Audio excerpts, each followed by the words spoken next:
사운드 오브 뉴스입니다. 김민아 기자 어서 오세요. 안녕하세요. 들어볼 소리는요? 해운대 LCT 공사장에서 추락사고가 일어났다는 소식인데요. 소리를 들어보시죠. 부산 해운대 LCT 공사장 57층에서 일하던 근로자 3명과 공사장 구조물이 한꺼번에 추락했습니다. LCT는 2년 전에 인허가 과정에서 각종 비리 사건이 불거지면서 LCT 게이트로 비화돼 전국을 떠들썩하게 했습니다. 드라시스 코리아라는 회사가 있습니다. 이 회사가 난데없이 2007년 6월 29일 날 부산 시민들이라면 알만한 쇼핑몰인 스펀지라는 쇼핑몰을 전격 인수합니다. 문제는 그 스펀지의 사주가 누구냐? 부산 시민이면 다 아는 서하수라는 사람입니다. 이때부터 LCT 비리가 시작이 됩니다. 그때 공모를 시작해서 이영복에게. 자, 우선 오늘 사고 내용부터 좀 요약해 주세요. 오늘 오후 2시께 부산 해운대 LCT 공사장 55층에서 구조물이 추락했는데요.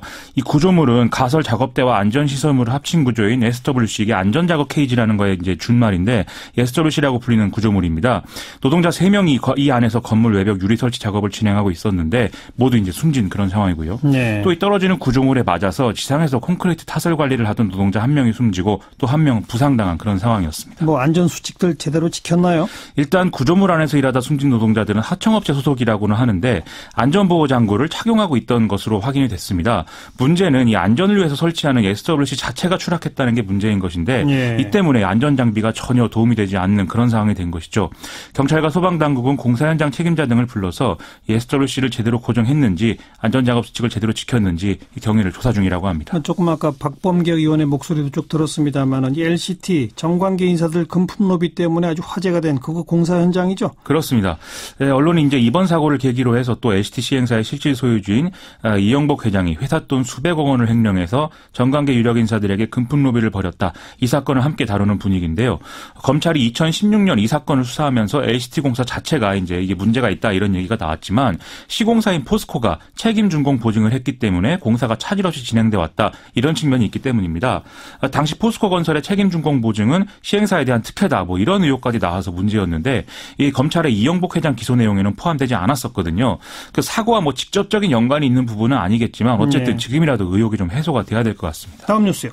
정두원 전 의원이 서울신문과의 인터뷰에서 2007년 대선 당시 이른바 경천 동지할 사건의 내용을 좀 더 공개해서 화제입니다.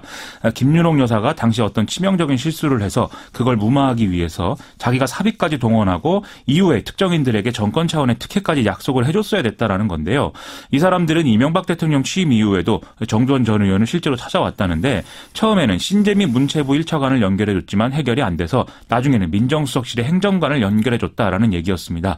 김윤옥 여사가 구체적으로 무슨 실수를 했다는 것인지는 추측만 무성한 그런 상황입니다. 그 민정수석실 행정관이란 건 또 누구예요?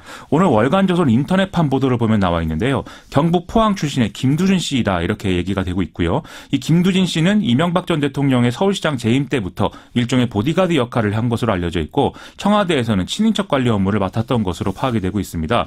또 2012년 4월 달에 청와대 민간인 사찰 사건 발생했을 때 하드디스크 디가우징 등의 어떤 뒤처리를 지시했다. 뭐 이런 정황이 드러났다. 그런 보도도 있는 상황입니다. 그 행정관이 연결돼서 어떻게 됐는지는 또 하나도 밝혀진 게 없고 앞으로 밝혀져야 되는 것 같습니다. 결국은 밝혀집니다. 그렇죠. 다음 뉴스는요. 일본 산케이 신문이 주한일본 대사관이 지난달 한국 외교부에 강릉 평화의 소녀상 철거를 사실상 요구했다 이렇게 보도를 했는데요. 하하. 평창 동계올림픽과 패럴림픽 경기장인 올림픽파크에서 가까운 곳에 이 소녀상이 위치해 있기 때문에 각국 선수단과 관광객이 볼 수 있다 이런 이유였다고 합니다. 강릉 평화의 소녀상은 지난 2015년 8월 달에 설치됐기 때문에 12월 달에 체결된 이제 한일 위안부 합의보다는 앞서는 그런 시점에 설치된 건데도 예. 주한일본 대사관은 이 소녀상이 합의의 취지와 정신에 반한다 이런 주장을 하고 있다고 합니다. 주한 일본 대사관의 요구다. 그렇습니다. 무시합시다. 다음 뉴스는요. 금호타이어 채권단이 중국 더블스타와 총 6,463억 원 규모의 제3자 유상증자를 추진하기로 했다는데요. 이 사실상 매각을 한다 이런 얘기인 거죠. 오늘 주채권은행인 산업은행은 기자간담회를 열고 더블스타와의 협상이 가장 합리적 대안이다 이렇게 밝혔습니다. 금호타이어를 실사를 해보니까 계속기업 가치는 4,600억 원에 불과한데 지금 청산 가치가 1조 원으로 계산이 되기 때문에 이것의 절반에도 미치지 못하는 상황이라는 거거든요. 그래서 막대한 신규 자금을 지원을 해도 경영 정상화가 어렵다. 어렵다 이런 판단이라는 거고요.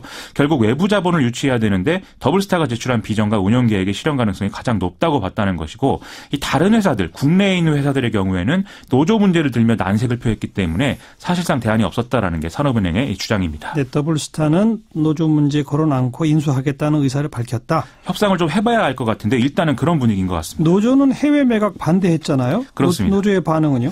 내일과 내일 모레 일단 부분 파업을 벌인다 이런 얘기를 하고 있고요. 이후에 총파업까지 검토한다는 방침입니다. 아울러 오늘 노조 간부 2명이 금호타이어 광주공장 인근 한 송신탑에 올라가서 고공농성에까지 돌입을 했는데요. 채권단이 해외 매각 철회 입장을 밝히기 전까지는 송신탑에서 안 내려온다 이렇게 얘기를 하고 있습니다.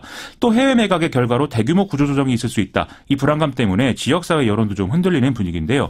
윤장현 광주시장이 오늘 보도자료를 냈습니다. 산업은행의 해외 매각 방침은 지역 정서와 배치되고 노조의 동의를 좀 우선해야 된다. 이런 내용이라고 합니다. 여기도 참 큰 문제네요. 그렇습니다. 다음 뉴스는요. 미국 트럼프 행정부가 예고된 대로 철강, 알루미늄 규제에 사실상 돌입을 했는데요. 각각 25%와 10% 관세를 부과하는 방안을 다음 주에 결정할 것이라고 트럼프 대통령이 밝혔다는 겁니다. 이 조치의 실질적 타깃은 중국은 즉각 반발했고요. 유럽연합은 물론 영국, 캐나다, 호주 등의 전통적인 미국의 우방들도 반대 입장을 공식화하는 분위기입니다.